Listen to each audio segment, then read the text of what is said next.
So good morning students. We are in model में है and we are learning model, right? We have completed some words like can, could and may. Now it is the time to learn may, might.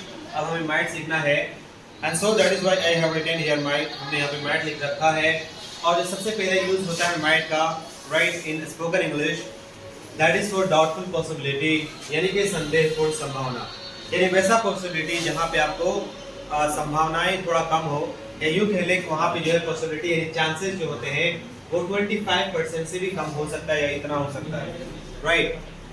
तो यहाँ पे जो सबसे पहला हमने sentence लिखा है उसी तरीके से कि वह पढ़ने में कमजोर है, वह परीक्षा पास कर सकता है।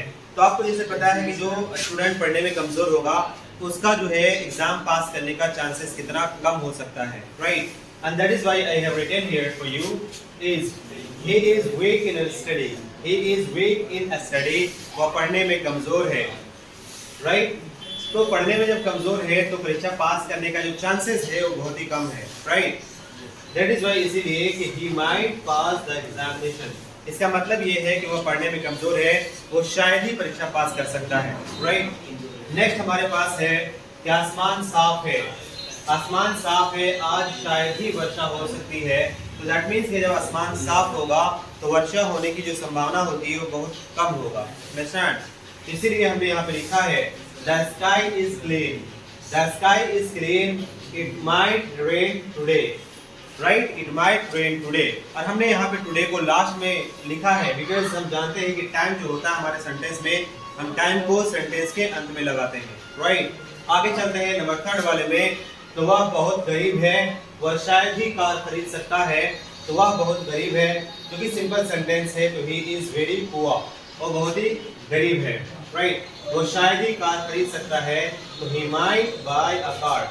तो जो व्यक्ति गरीब होगा तो उसको कार खरीदने का चांसेस जो है वो बहुत कम हो सकते हैं, यानी शायद ही वाला सेंस में आप इसे यूज करते हैं, अंडरस्टैंड। उसके बाद जो हमने इसका दूसरा यूज लिख रखा है that is for purpose. Purpose that means के उद्देश्य। अब यहाँ पे जो है ना आपके सेंटेंस पास्ट में होंगे, यानी कि पहला सेंटेंस जो होगा आपका वो पास्ट में होगा।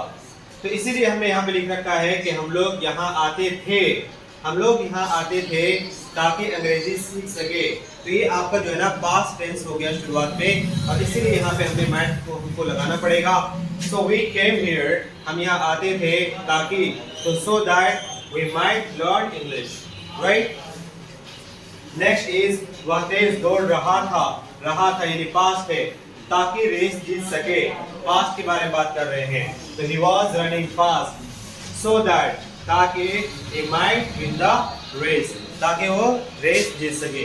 तो ये आपका जो है ना might का 2 यूजेस होते हैं, especially for spoken English, right? For competitive English we learn these things in a different way or on a different level. Competitive में हम लोग इसे different way या different level तक हम इसे सीखते हैं, right? Now so it's time to learn some more modal verbs. तो यहाँ पे हमने आपके लिए लिखा है should and ought to। दोनों का मतलब जो होता है वो चाहिए होता है, बट आप जो है ना यूजुअली सुनते होंगे कि should का प्रयोग किया जा रहा होता है। हमेशा जो है आप should का ही सुनते हैं, ज़्यादातर जो है बोलने में ought to का प्रयोग आप नहीं सुनते हैं। बट ये भी होता है, इसका मतलब भी सेम होता है, लाइक चाहिए, अगर इसका हिंदी लिटरल मीनिंग निकालना चाहे तो, राइट। तो सबसे पहले जो आपको यूज सीखना है, right, that is for obligation. Obligation that means के आभार होता है। किसी तरह का आप एक तरह का ड्यूटी जो होता है ना वो ड्यूटी निभाने के लिए, सही है। तो ड्यूटी दिखाने के लिए, ड्यूटी का सेंस बताने के लिए आप जो वहाँ पे यूज करते हो, उसको आभार आप कह सकते हो। ड्यूटी इन द सेंस के किसी दूसरों के लिए, जैसे हमें अपने माता पिता की सेवा करनी चाहिए, तो हम यहाँ पे क्या करेंगे कि वी शुड या वी आउट टू भी लगा सकते हो। सो वी शुड या we ought to serve our parents, right. माता पिता को पेरेंट्स कहते हैं, और सर्व दैट मीन्स की सेवा करना होती है। वेल, तुम्हें बड़ों की आदर करनी चाहिए, तो यू शुड या you ought to respect elders, right, बड़ों का। आफ्टर दैट, उसके बाद हमें गरीबों की मदद करनी चाहिए, सो वी शुड या we ought to help the poor. इस तरीके से जो है आप शुड का प्रयोग करेंगे। And if you want to make more sentences, ज्यादा सेंटेंसेस बनाना चाहते हो, you must do that. ऐसा आप कर सकते हो। फाइन।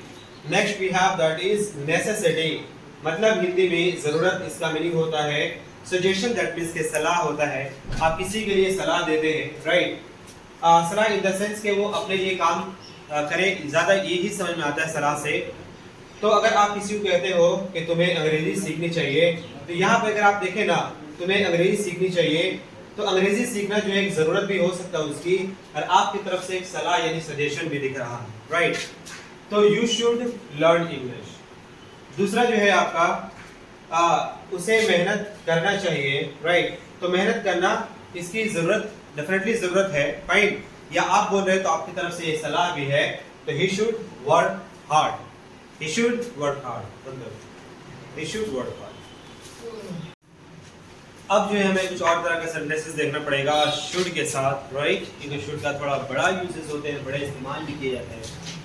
तो यहाँ पे जो है ना ये सी में जो हमें सेंस लाना है वो चाहिए था का सेंस लाना है। अब इसके लिए हमने यहाँ पे एक स्ट्रक्चर भी लिखा है, like subject plus should plus have plus with plus object रहेगा तो ऑब्जेक्ट देना, राइट। तो उसे समय पर आना चाहिए था, मतलब कि ऐसा काम होना चाहिए था बट हुआ नहीं, राइट। इस सेंस में आपको यूज करने हैं कि उसे समय पर आना चाहिए था, तो he should have come on time, right. दूसरा हमारा है कि तुम्हें अंग्रेजी सीखना चाहिए था बट सीखा नहीं, सीखना चाहिए था, तो you should have learned English। इसी तरीके से थर्ड में आपका भारत को मैच जीतना चाहिए था, तो India should have won the match. ये आपका इस तरीके से हुआ, जो काम होना चाहिए था पर हुआ नहीं, राइट। तो इस सेंस में जब आप बोलेंगे तो इस स्ट्रक्चर से आप कई सारे सेंटेंसेस बना सकते हो। Next that you have is, तुम्हारे पास जो नेक्स्ट है दैट इज परमिशन, यानी कि अनुमति के लिए आप इसे लगाते हो, और शुड का वहां पे आप इस्तेमाल करते हैं, राइट। थोड़ा हिंदी भी इसका डिफरेंट होता है थोड़ा सा, लाइक क्या मैं अंदर आऊं, तो शुड आई कम इन। इसी तरीके से क्या मैं बाहर जाऊं, तो should I go out, right. क्या मैं यहाँ बैठूं, तो शुड आई सिट हियर। क्या मैं खाना खाऊं, तो शुड आई टेक फूड। तो इस तरीके से आप सेंटेंसेस जो है वो बना सकते हैं, राइट। बहुत सुंदर है, उसका देना होना चाहिए। हाँ, सो अब जो है यहाँ पे हमारा ये लास्ट यूज है, राइट। शुड या आउट टू का बचा हुआ, तो यहाँ पे जो है ना पॉसिबिलिटी लगाएंगे, तो शुड नहीं बल्कि यहाँ पे आउट टू लगाएंगे, दैट आई हैव मेंशन्ड, जो हमने यहाँ पे मेंशन कर रखा है। और यहाँ पे जो सेंटेंसेस कुछ इस तरीके से बनेंगे कि वो बहुत सुंदर है, उसे तो कैटरीना होना चाहिए, राइट। तो आपको यहाँ पे जो है ना, आपको ये ऐसा मान के चलना होगा कोई लड़की है तभी तो कैटरीना हो सकती है, यस। एक तरीके से कंपैरिजन भी हो रहा है, राइट, पॉसिबिलिटी।